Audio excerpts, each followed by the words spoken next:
La niña y el rey lagarto. Adaptación de un cuento de Fernando García Reyes.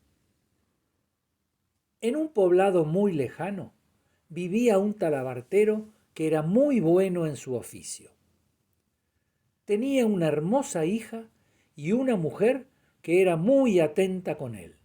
Pero, en los últimos tiempos, el clima en la casa se había tornado triste y tenso, dado que el buen hombre no tenía suficiente trabajo para salir de la pobreza. Así, con el pasar del tiempo, la situación se hacía cada vez más complicada, hasta que de pronto, inesperadamente, un día irrumpió en la humilde morada un sirviente del rey de la comarca, cuyo castillo estaba erigido en lo alto de una colina a unos pocos kilómetros de la casa del talabartero. El sirviente explicó al hombre que el motivo de su visita se debía a que su Alteza quería desposar a la bella hija, pues las noticias de su belleza y sus buenos sentimientos habían llegado hasta la mismísima corte. El pobre hombre, impactado por la novedad, apartó a su mujer e hija y les explicó lo sucedido. Por un lado, manifestó que si la niña se casaba con el rey, toda la situación de pobreza y necesidad de la familia desaparecería. Pero por el otro, explicó con mucho pesar que, según se comentaba, su Alteza era un lagarto bien grande y feo, y a ningún padre le gustaría casar a su hija con una monstruosidad. La hija le dijo al padre que no temiese, que ella estaba dispuesta a asumir cualquier sacrificio con tal de que la familia mejorase. Así, luego de ser convencido por la madre y la hija durante un largo rato, al día siguiente autorizó a la hija y a la madre para que fueran al palacio real, donde las aguardaba el rey, que ciertamente era un horroroso lagarto. Luego de un tiempo de noviazgo, se realizó la boda, y en la noche, una vez que el nuevo matrimonio estuvo retirado en su alcoba, el lagarto se desprendió de su piel y se transformó en un bello joven, cuya hermosura física emulaba o hacía honor a la de su esposa.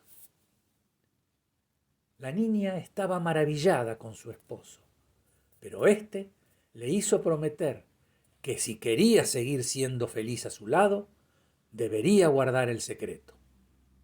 Si no lo hacía y revelaba su verdadera apariencia, él desaparecería de su lado y no podría encontrarlo a menos que anduviese y desanduviese todo el mundo, buscando el castillo más mágico de todos, pero encontrarlo, le explicó, implicaría gastar 7 pares de zapatos de metal por causa de todo lo que tendría que caminar. Ante tales riesgos y la profundidad de su amor por el rey, la hija del talabartero, y ahora dueña y señora de la comarca, no veía motivo alguno por el cual revelar la identidad de su esposo. Al día siguiente de la boda, su madre fue a verla, y, contrariamente a lo que esperaba, la halló radiante de felicidad. Extrañada, le preguntó que cómo podía sentirse alegre habiéndose casado con un monstruo. Pero la hija, tajantemente y resuelta a no romper la promesa que había hecho a su amado lagarto, le dijo a la madre que lo esencial era siempre invisible a los ojos. Por supuesto, la mujer del talabartero no le creyó ni jota de lo que le dijo la hija, y cada día volvía a preguntarle lo mismo. Estaba segura que la hija le ocultaba algo y estaba determinada a no dejar de presionarla para que le contara la verdad. Un día, ante tanta insistencia de la madre, la reina pensó que no pasaría nada malo si le contaba a su mamá. Así que lo hizo. Y ésta, tan sorprendida como su hija en la noche de bodas, le dijo que no era justo que la comarca viviese engañada por su rey. Dicho esto, la instruyó a destruir la piel de lagarto en la noche, cuando el monarca se quedase dormido, para que se viese obligado a revelar su identidad y de paso animar a sus súbditos, que nunca habían mirado con buenos ojos la apariencia de su rey. La hija creyó que era lógico lo que la madre le decía y dudó de que algo malo fuese a pasar. Así que, una vez que su esposo se quedó dormido, tomó la piel del reptil y le prendió fuego. A la mañana siguiente, el rey se levantó enfadado, pues apenas despertó, descubrió el ardid. Le dijo a la hija del talabartero que lo había traicionado y ahora, para poder recuperar el amor perdido, tendría que hacer todo lo que le había explicado en la noche de bodas. Sin decir nada más, desapareció como por arte de magia. Pasaron unos días y el reino sin rey comenzó a caer en desgracia. Sobrevino una crisis que golpeó todas las siembras y comercios, y los súbditos comenzaron a extrañar al monarca que tan bien los había guiado a pesar de su monstruosa apariencia. La princesa, consciente de su error y de que ciertamente su amado había desaparecido para siempre, decidió emprender la larga travesía en busca del castillo más mágico de todos. Tanto anduvo y desanduvo la hija del talabartero en busca del palacio en el que se suponía se alojaba su esposo, que ya había gastado 6 pares de zapatos de metal y sus esperanzas mermaban cada día más. No obstante, un día divisó una pequeña y extraña casa, erigida en lo alto de una alejada colina. Por lo exótico del sitio, creyó que allí podía encontrar alguna pista que la llevase por el buen camino. Al llegar, llamó a la puerta y le abrió una anciana de mucha edad, que rápidamente y de forma poco cortés le preguntó que cómo se le ocurría llamar a la puerta del sol. ¿El sol? Sí, el sol, pues resultaba que la anciana era la madre y la casa el hogar del astro rey, que cada día traía la luz al mundo, pero que en la noche se ocultaba y buscaba saciar su apetito acumulado por cualquier vía posible. Llorando, la hija del talabartero narró su triste historia y ganó la compasión de la señora, quien le dijo que no temiera. Ella calmaría el apetito de su hijo para que no la devorara y le pediría que la guiase hacia el castillo más mágico de todos, si es que sabía cómo hacerlo. Cayó la noche y el sol regresó a su hogar.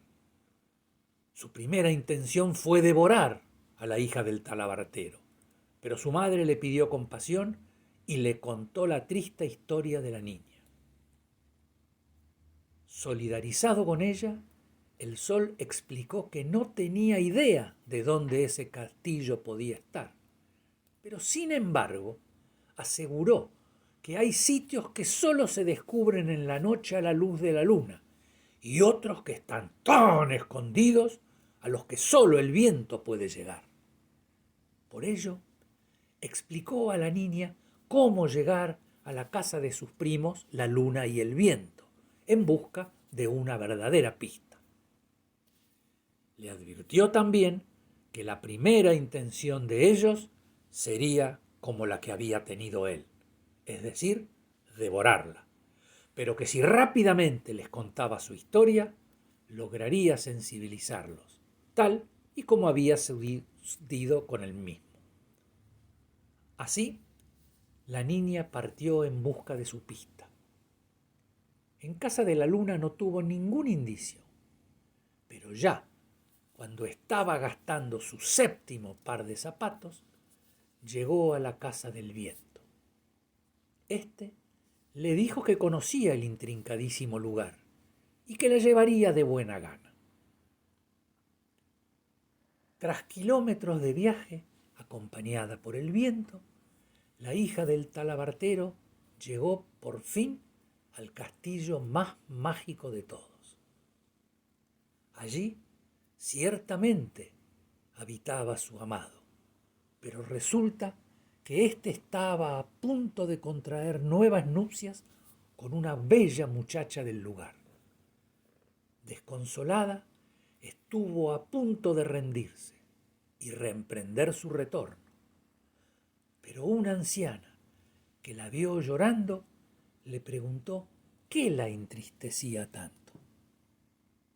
La princesa contó su error y todas las peripecias de su búsqueda.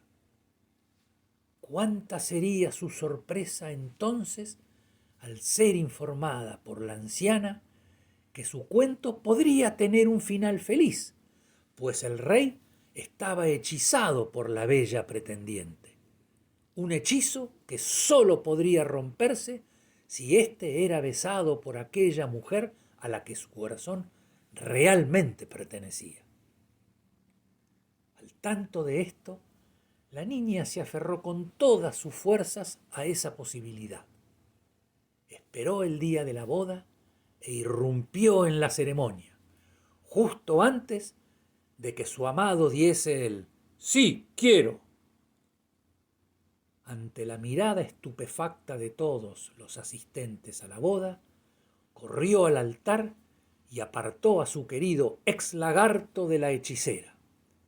Sin dar tiempo a nada, le dio un apasionado beso a su marido, que de inmediato volvió en sí como quien se despierta de un profundo aletargamiento y reconoció a la hija del talabartero.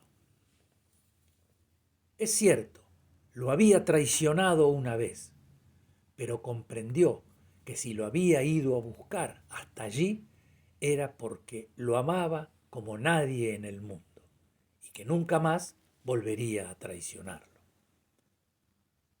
A partir de ese momento, todo fue felicidad.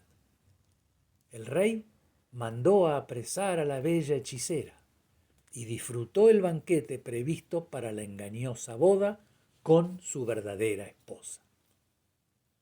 Al día siguiente, reemprendió viaje con ella a su reino, que en pocos meses recuperó el esplendor de antes, cuando era gobernado por el feo lagarto, solo que a partir de ese momento el monarca era un apuesto joven que gobernaba en compañía de su hermosa esposa, una muchacha que aún parecía niña y que era la hija de un humilde talabartero. Y colorín colorado, este cuento ha terminado.